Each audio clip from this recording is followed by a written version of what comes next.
Hello, good evening.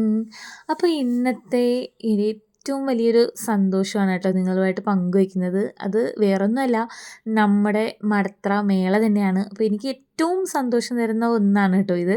കാരണം അതൊരു കുട്ടിക്കാലത്തിൻ്റെ ഓർമ്മയാണ്. കാരണം ഒരു കുട്ടിക്കാലത്ത് വെക്കേഷൻ ടൈമിൽ നമുക്ക് എങ്ങോട്ടും പോകാനില്ലാതിരിക്കുമ്പോൾ വരുന്ന ഒന്നാണ് കേട്ടോ നമ്മുടെ ഈ മേള. നമുക്ക് ഭയങ്കര സന്തോഷമാണ്. കാരണം നമുക്കങ്ങനെ ഇന്നത്തെ പോലെ ടൂറോ കാര്യങ്ങളോ ഒന്നും അന്നൊന്നും നമ്മൾ പോകാറുമില്ല. ഒക്കെ സന്ദർശിക്കുന്നെങ്കിൽ തന്നെ നമ്മുടെ ബന്ധുവീടുകളിൽ സന്ദർശിക്കാറാണ് അന്നൊക്കെ പതിവ്. അപ്പം നമുക്ക് ഒരു ടൂറ് പോകുന്ന പോലെയാണ് നമുക്ക് ഈ ഒരു മേള.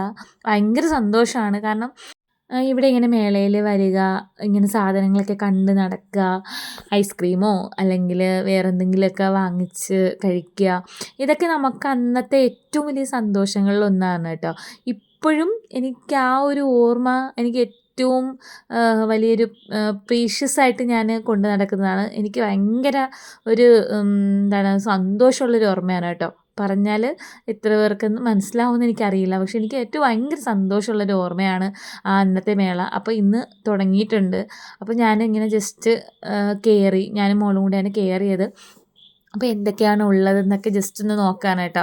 അപ്പോൾ നമുക്ക് വീട്ടിൽ നിന്ന് പോയി വരാൻ കുറച്ച് ദൂരമേ ഉള്ളൂ ഈ മേളയിലേക്ക്. അപ്പോൾ ഞാനിതാ ഇങ്ങനെ നോക്കി നടന്നപ്പോഴത്തേക്ക് ഇങ്ങനെ ചോക്ലേറ്റ് ടൈപ്പിലുള്ള സാധനങ്ങളെ കണ്ടിട്ട് നോക്കുക കേട്ടോ. അപ്പോൾ ഇതൊക്കെ ബുക്കാണെന്ന് പറഞ്ഞപ്പോൾ ഞാൻ സത്യം പറഞ്ഞാൽ ഞെട്ടിപ്പോയി. കാരണം കുഞ്ഞു മക്കളുടെ കയ്യിലൊക്കെ കിട്ടിക്കഴിഞ്ഞാൽ അവർ കടിച്ചു നോക്കും. കാരണം എനിക്ക് മുട്ടായി എന്നാണ് ഞാൻ വിചാരിച്ചേ.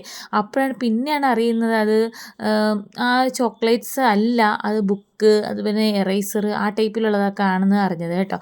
പിന്നെ അത് കഴിഞ്ഞ് നമ്മൾ നേരെ പോയി നമ്മളെ പഴയകാല ഓർമ്മകളിലേക്കാണ്. പഴയകാല മിഠായികളുടെ സ്വാദൊന്നും ഇതിനില്ല, അത് വേറൊരു സത്യം. പക്ഷേ ഇതൊക്കെ കാണുമ്പോൾ നമ്മൾ ഭയങ്കര ഹാപ്പിയാവും. കാരണം നമ്മുടെ പണ്ടത്തെ ഓർമ്മകൾ ഞാൻ ഈ പറഞ്ഞ പോലെ നമ്മളെ മൈൻഡിലോട്ട് ഇങ്ങനെ ഓടിയെത്തും കേട്ടോ. അപ്പോൾ പണ്ടത്തെ നമ്മുടെ സ്കൂൾ കാലം, നമ്മൾ സ്കൂളിൽ പോയപ്പോൾ ഇങ്ങനെ ഓരോ മിഠായിസ് വാങ്ങിച്ചത്, അതൊക്കെ നമ്മളെ മൈൻഡിലോട്ട് ഓടിയെത്തും. അങ്ങനെ ഞാൻ ഇതെല്ലാം ഓടി നടന്ന് കണ്ടു. കുറച്ച് മിഠായി, അപ്പോൾ ഞാൻ പുളിമിഠായിയൊക്കെ വാങ്ങിയിട്ടുണ്ടായിരുന്നേ. പക്ഷെ ആ ഒരു ടേസ്റ്റ് ഇന്നത്തെ പുളിമിഠായിക്കൊന്നും ഇല്ല. എങ്കിലും കാണുമ്പോൾ നമ്മൾ വാങ്ങിക്കുമല്ലോ. അപ്പം ഞാൻ വാങ്ങിച്ചു, കഴിച്ചു. എന്നിട്ടൊക്കെയാണ് കേട്ടോ ഈ വോയിസ് ഓവർ ചെയ്യുന്നത്. ഇനി ഒരുപാട് കാഴ്ചകളുണ്ട് കേട്ടോ. അപ്പോൾ നമുക്ക് ഈ എല്ലാം കൂടി ഈ വീഡിയോയിൽ ഉൾപ്പെടുത്താനായിട്ട് പറ്റില്ല. അപ്പം അടുത്ത വീഡിയോ ഇട്ട് നാളെ വരാം കേട്ടോ. അപ്പോൾ tata, bye bye, okay, see U.